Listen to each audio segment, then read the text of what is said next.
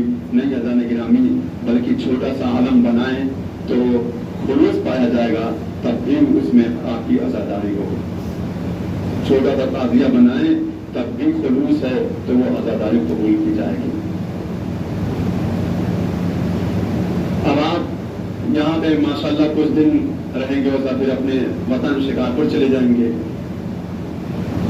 تو وہاں پہ بھی مراسم عزا کا ان تمام چیزوں کا خیال اگر انسان رکھے اور ماہ محرم میں اپنے آپ کو بالکل سنجیدہ بنائے کہ مولا حسین کا غم منا رہے ہیں، اور جلوس کے اندر بھی اس طرح سے رہنا چاہیے کہ دیکھنے والے دیکھیں اور یہ کہیں کہ ہاں یہ مولا کا غم منا رہے ہیں. ایسا نہ ہو کہ تبرک کے پیچھے بھاگے جا رہے ہیں، یہ بھی لے لو، وہ بھی لے لو، یہ بھی لے لو، وہ بھی لے لو. یہ فکر نہیں ہونی چاہیے. اور وہ پتہ نہیں کون سا آپ تھے ایسا کہنے لگے کہ مولا حسین صاحب کا تبرک ہے تو چاہے چھین کر لے لو. یہ غلط فکر ہے، بالکل غلط فکر ہے. خبردار، ایسا بالکل نہیں ہونا چاہیے کہ مولا حسین صاحب کا تبرک ہے تو چھین کر لے لو. یہ کوئی بات ہوئی؟ آپ سلیقے سے بیٹھیے، سلیقے سے ملے گا. ایسا نہ ہو کہ جو ہے دوسری قوم ہم کو دیکھے گی یہ تو بسکٹ کے اوپر مرے جا رہے ہیں، یہ تو پاپے کے اوپر مرے جا رہے ہیں، یہ تو 5 روپے کے نمکین کے اوپر مرے جا رہے ہیں، ٹوٹے پڑ رہے ہیں. یہ مولا حسین صاحب کے عزادار ہیں. ٹھیک ہے، امام حسین علیہ السلام کے صدقے میں آپ کو تبرک مل رہا ہے، لیکن وہی امام حسین علیہ السلام نے یہ بھی بتایا ہے کہ سلیقے سے لی جائے. عزیزان گرامی، اور اس طرح سے بہت ساری چیزیں عزاداری کے اندر، جلوس، اور خاص طور سے میں اب دیکھیے یہ بھی آپ کے سامنے پیش کر دوں کہ جو یہاں پہ مجلس کا جو وقت ہوتا ہے، خیر محرم میں تو یہ نماز مغربین کے فوراً بعد مجلس عزا شروع ہو جائے گی، فوراً شروع ہو جائے گی. لیکن جو اس کے بعد جو مجالس ہوتی ہیں، پتہ چلا ٹائم لکھا ہوتا ہے 8 بجے لیکن شروع ہوتی ہے 10 بجے، تو عزیزان گرامی یہ جو ہے وہ اچھی بات نہیں. مرثیہ خان حاضر ہو جاتے ہیں اور بھی مومنین آ جاتے ہیں. دیکھیے اگر یہی فکر لے کے چلیں گے آپ کہ 8 بجے کا اعلان ہے تو 10 بجے شروع ہوگی، آرام سے پہنچیں گے، یا 9 بجے کا اعلان ہے تو 11 بجے پہنچیں گے، تو یہ عزیزان گرامی ہماری آنے والی نسلوں کو یہ نقصان پہنچائے گا، اور ان کی نگاہ میں جو ہے وہ وقت کی کوئی قیمت نہیں رہے گی اور ٹائم کی کوئی قیمت نہیں رہے گی. لہذا جلوس میں یا مجالس میں خاص طور سے وقت کا خیال رکھنا ضروری ہے. اب یہ بھی ہوتا ہے کہ مجلس ہوئی، اس کے بعد پتہ چلا اب نوحہ خان جو ہے جتنے، اب وہ بس مارے جوش میں ایک کے بعد ایک، ایک کے بعد ایک، ایک کے بعد ایک، ہٹنے کا نام ہی نہیں لے رہی. تو عزیزان گرامی پتہ چلا کچھ ایسے بھی ہوتے ہیں بس مجمع دیکھ لیا تو آپ بس یہی پڑھنا چاہتے ہیں. تو یہ سب کیا ہے؟ انسان اپنے نفس پہ کنٹرول کرے. انسان اپنے نفس پہ کنٹرول کرے، اور اگر خلوص کے ساتھ صرف نوحے کا مطلع یا ایک شعر ہی پڑھ دے گا تو وہ اہل بیت علیہ السلام قبول کر لیں گے. لیکن اگر 2-3 نوحہ پڑھتا رہا اور یہ دیکھتا رہا کہ لوگ مجھے دیکھتے ہیں، مجمع مجھے دیکھ رہا ہے، تو شاید وہ قبول ہونے کے قابل نہیں رہے. تو عزیزان گرامی آج یہ میں نے اپنے ٹوٹے پھوٹے الفاظ میں بغیر ربط کے ساتھ میں نے عزاداری کے اوپر جو ہے وہ آپ کے سامنے یہ پیش کیا ہے جو معاشرے کے اندر عام ہے. اس سے جو ہے وہ ہم اپنے آنے والے بچوں کے ذہنوں سے یہ ساری باتیں ہٹائیں، یہ ساری باتیں مٹائیں کہ نہیں، عزاداری خلوص کے ساتھ کی جاتی ہے. اور اگر کوئی نوحہ پڑھنے والا نوحہ پڑھ رہا ہے تو ماتم کرنے والوں کو بھی چاہیے کہ وہ ماتم کریں. اب دیکھیے یہ سب چیزیں بیان کرنے کا وہ بیان کرنا پڑا. یہ پتہ چلا کوئی صاحب نوحہ پڑھ رہے ہیں تو اب وہ لوگ جو ہے پتہ چلا ماتم کرنے والے پیچھے سے نکل گئے. یہ سب بھی ہوتا ہے، تو یہ سب بھی نہیں ہونا چاہیے. یہ میں صرف یہاں کی بات نہیں، یہ سب ہو چکا ہے، ہر جگہ یہ سب ہو رہا ہے. یہ سب ختم کرنا چاہیے. یہ جو اگر ہم اس طرح سے کرتے رہے تو پھر جو آنے والے بچے ہیں، جو ہماری آئندہ آنے والی نسلیں ہیں، ان پر غلط اثر انداز ہوگا. ماہ عزا لوگوں کے اتحاد کا مرکز ہے. ماہ اذا محبت اور پیار لوگوں کے درمیان ہونا چاہیے. ماہ اذا کے اندر خلوص پیدا ہونا چاہیے اور بڑے ہی انکساری اور خاکساری کے ساتھ مولا حسین کا ماتم ہونا چاہیے. ایسا نہ ہو کہ ہم یا حسین کہہ رہے ہیں اور اس وقت جو وہ ہنس رہے ہیں. یا حسین کہہ رہے ہیں اور ہم ہنس رہے ہیں. مسائل ہو رہے ہیں اور پتہ چلا گلی کے اندر ہنس رہے ہیں. اب دیکھیے یہاں پہ یا کہیں پر بھی دیکھیے یہ اس طرح سے پتہ نہیں کیسے پیدا ہو گیا ہے. مجلس ہوتی ہے, اب مولانا مسائل سے آئے, مسائل پہ آنے کے بعد 4-5 منٹ باقی ہے, پتہ چلا جو ہے وہ جوان نوجوان بھاگے دوڑے ہوئے جو ہے وہ ہنستے ہوئے جو ہے وہ مجلس میں آ گئے. عزیزان گرامی, یہ سب روکنے کی ضرورت ہے اور اس کو ختم کرنے کی ضرورت ہے. اور اس سال دیکھیے میرے کوشش تو ہو کہ یہ سب نہیں ہونا چاہیے کہ اگر مجلس ہو رہی ہے تو مجلس کو دلچسپی سے سنے, اور اگر کسی صاحب کو نہیں سننا ہے کسی صاحب کو نہیں سننا ہے, ان کی طبیعت خراب ہے, تو پھر جائیں اپنے گھر پہ آرام کریں. کیوں؟ اس لیے کہ جو میں نے اب بیان کیا, اگر یہ ساری چیزیں پائی جائیں گی یعنی خلوص نہیں ہوگا اور اس طرح جلوس میں جو ہے وہ سنجیدگی نہیں ہوگی, مجلس اذا کو لے کر سنجیدگی نہیں ہوگی, تو عزیزان گرامی اس طرح ان تمام جلوس اور مجلس اذا نہ کرنا ہی بہتر ہے آپ کے لیے. اب دیکھیے چونکہ پہلے تو یوٹیوب نہیں تھا, آن لائن کوئی جو ہے وہ چینل نہیں ہوتا تھا, آن لائن نہیں ہوتا تھا, لیکن اب دیکھیے آن لائن ہے, کب کس کا چہرہ آ جائے, کب کوئی ہنستے ہوئے آ جائے, کب کوئی جو ہے غلط. تو یہ ساری چیزیں جیسا جلوس میں خاص طور سے جو ہے وہ انسان کو سنجیدگی سے جانا چاہیے اور یہ سوچنا چاہیے کہ یہ مولا حسین علیہ السلام کا غم ہے. عزیزو, یہ شب ماہ محرم ہے, فلک پر چاند نمودار ہوگا. عزادارو, یہ ماہ اذا ماہ محرم کے سامنے زہرا کا بھرا گھر کربلا کے میدان میں اجڑ گیا.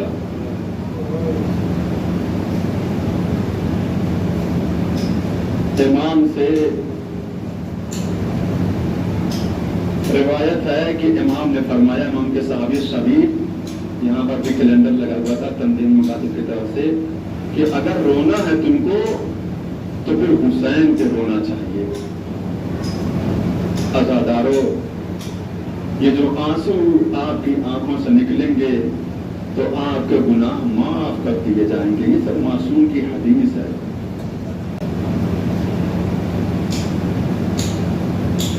کربلا کے میدان میں امام حسین علیہ السلام کا بھرا کر گزر گیا. ابھی امام حسین علیہ السلام کربلا نہیں پہنچے, راستے میں ماہ اذا کا چاند دیکھا. عجب نہیں امام حسین علیہ السلام کو اپنا علی اکبر جیسا چاند نظر آیا ہو, جناب زینب سلام اللہ علیہ کو جناب اون محمد جیسے چاند نظر آئے ہوں, جناب ام فروا کو جناب قاسم جیسا چاند جو ہے نظر آیا ہو. عزادارو, ماں نے اپنے بیٹوں کو گلے سے لگا لیا ہوگا اور یہ کہتے ہوئے اب وہ چاند نظر آیا ہے کہ ایک دن آئے گا اسی مہینے میں ہمارے لال قربان ہو جائیں گے. انا للہ و انا الیہ راجعون. ذنب قضاء و تسلیم لامر الہی بحق محمد و آل محمد. اے پانے والے خدا پروردگار, ہماری اس قریب سی عبادت کو قبول فرما. پروردگار اہل بیت علیہ السلام کو طفیل میں ہمارے تمام گناہان کبیرہ و صغیرہ کو معاف فرما. اے پانے والے خدا, ماہ اذا میں ہم کو زیادہ سے زیادہ اور خلوص کے ساتھ مجلس اذا اور جو عزاداری ہے عزاداری کرنے کی خلوص سے توفیق عطا فرما. پانے والے خدا, امام زمانہ علیہ السلام کے ظہور میں تعجیل عطا فرما اور ہم سب کو ان کے اعوان و انصار میں شمار فرما. ماتم حسین.